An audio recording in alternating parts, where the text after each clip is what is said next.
Sikok mobil diduga berisi minyak mentah ilegal meledak sampai temutung. Pas lagi berada di sebuah bengkel di Sekayu Musi Banyuasin, hingga membuat dua wong mengalami luka motong serius, sama harus dilari ke rumah sakit.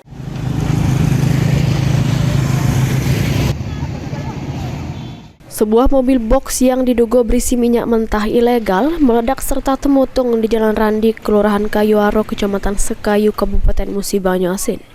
Ledakan terjadi pas mobil box lagi melakukan pengelasan atap sehingga memicu api serta tunu minyak yang berada di jero bak mobil.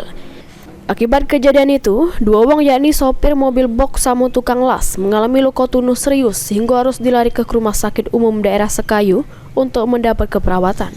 Menurut Aldi, warga setempat, insiden bermula pas sopir sama tukang las lagi beneri bagian atap mobil box, namun percikan api dari mesin las ngenoi muatan minyak yang berada di jero bak mobil box sehingga meledak serta temutung. Bahkan api mengenai kedua korban. Kejadian jam berapa tadi? Jam 3. Cak mana sih kronologinya tadi? Ya lagi motong. Nah, kena percikan api. Oh, lagi motong bak tadi. Iya, lagi motong di atas, kena percikan api. Yang motong siapa tadi? Yang motong tukang sama kenek. Oh, jadi dua-duanya kebakar. Iya, bakar. Kebakar. Dibawa kemana? Ke rumah sakit. Ke rumah sakit ya. Dengan yang punya yang milik ini ya? Iya. Mobil itu ke sini jam berapa? Antara jam setengah 3. Setengah 3 ya.